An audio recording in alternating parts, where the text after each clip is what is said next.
He saw a homeless mother struggling in the rain and handed her the keys to his mansion. But when he returned the next day, what he found inside left him completely speechless. The city streets were soaked in rain, the cold wind cutting through like a knife. Pedestrians rushed by, clutching umbrellas, too busy shielding themselves to notice the woman curled up on the sidewalk. She sat against a cold brick wall, her body shivering, holding a tiny baby wrapped in a thin blanket. The child whimpered softly, its face barely visible beneath the soaked fabric. Everyone ignored them. Everyone except Alexander Reid. Dressed in a tailored suit, Alexander had just stepped out of his luxury car, his leather shoes splashing into a puddle. He was on his way home after a high-profile business meeting, a night where he had just closed $1 million deal. But as he walked toward his penthouse building, he caught sight of her. Something in his chest tightened. She looked exhausted, her eyes dark with sleepless nights. Her clothes were worn and damp, her hands red from the biting cold. But what struck him the most was how tightly she clutched the baby, rocking the child gently, despite her own discomfort. People walked past, some sparing a glance but none stopping. Alexander's feet hesitated. This wasn't his problem. He could just walk away, like everyone else. But he couldn't. He stepped closer, his deep voice breaking the silence. "Miss, are you okay?"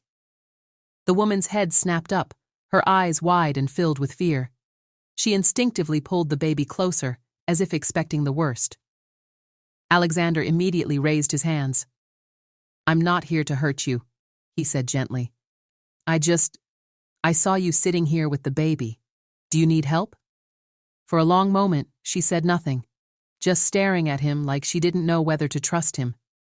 Then, in a voice so soft it was almost drowned out by the rain, she whispered, "Please, I have nowhere to go." Alexander felt something he hadn't felt in years, an ache, a feeling he thought had died long ago. Without another thought, he reached into his pocket, pulled out his house keys, and did something that would change both their lives forever. He held them out to her. "Take these," he said firmly. "Go to my house. Get warm. Feed your baby. I'll sort out the rest later." The woman's eyes widened in shock. The millionaire she had never met before had just handed her the keys to his mansion. But when Alexander returned the next day, what he found inside left him speechless.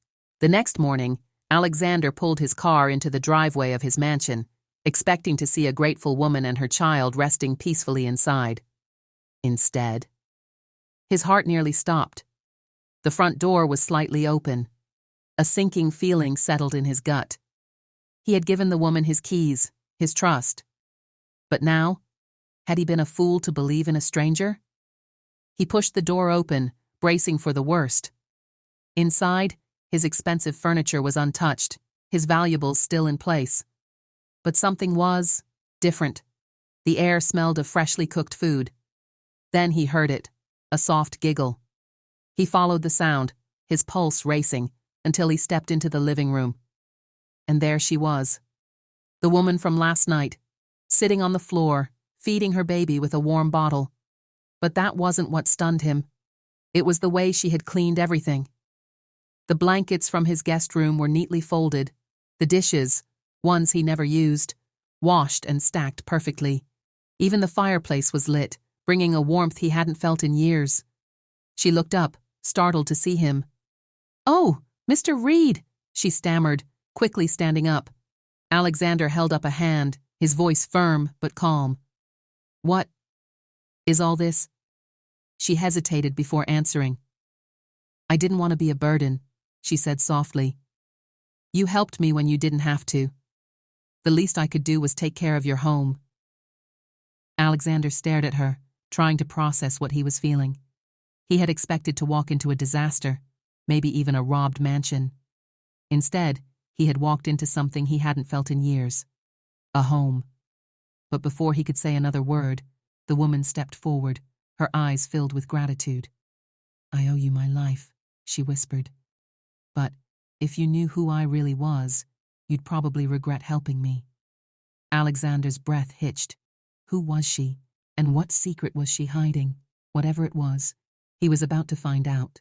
Alexander studied her carefully, his sharp instincts kicking in. "What do you mean?" he asked, his voice steady but firm. The woman looked down, adjusting the baby in her arms, hesitating as if unsure whether to tell him the truth. Finally, she took a deep breath and whispered, "My name is Olivia. And before I ended up on the streets, I used to work for you." Alexander froze. His mind raced through memories, years of business deals, employees, faces he barely remembered. "That can't be," he muttered. "I would have recognized you." Olivia shook her head. "You wouldn't. I was just another worker in your finance department, one of the hundreds in your company. But then—" She paused, gripping the blanket around her baby. Everything fell apart. Alexander remained silent, waiting. "I was engaged to a man I thought I could trust. He convinced me to take out loans, to invest in things I didn't understand. I thought I was building a future." Her voice broke slightly, but she kept going. "But he was a liar. He drained my accounts, took everything, and left. I had no money, no home. I lost my job because I couldn't keep up with the stress. And then I found out I was pregnant." She looked up, her eyes red but defiant. "I tried everything, but no one hires a homeless, jobless woman with a baby, so I ended up on the streets. Until you found me last night." Alexander's chest tightened. She had been right under his nose, a part of his own company, and he hadn't even noticed when she disappeared.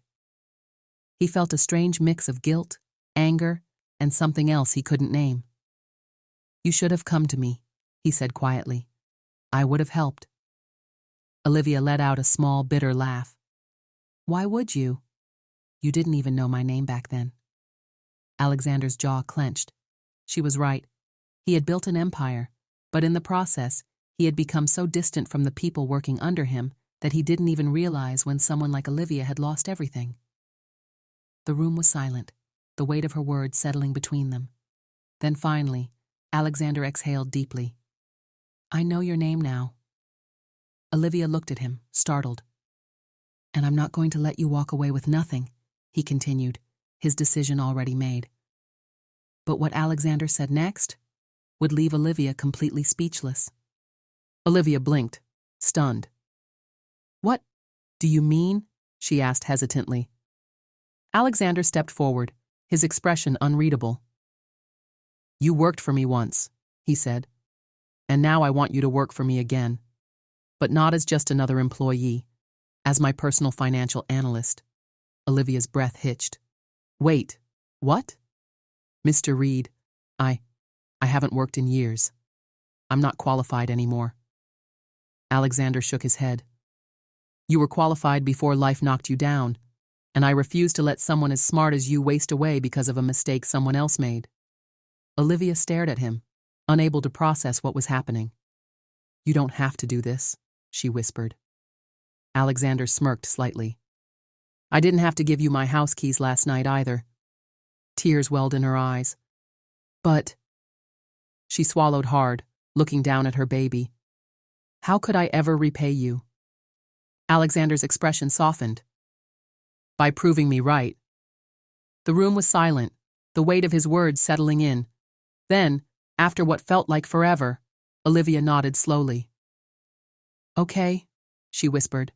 "I'll take the job." A small smile tugged at Alexander's lips. "Good, because I already sent someone to clean up one of my condos. You and your baby move in tonight." Olivia gasped, her hand flying to her mouth. "You're giving us a home?" Alexander shrugged. "Call it an investment, because I know you're going to do something great." At that moment, Olivia felt something she hadn't felt in years. Hope. She had lost everything. But somehow, against all odds, she had found a second chance. And all because one man had stopped in the rain and chose to care. The aftermath. Weeks later, Olivia walked into Alexander's company again. This time, not as a struggling woman in the rain, but as a professional. She had a new office, a team under her, and most importantly, her dignity back.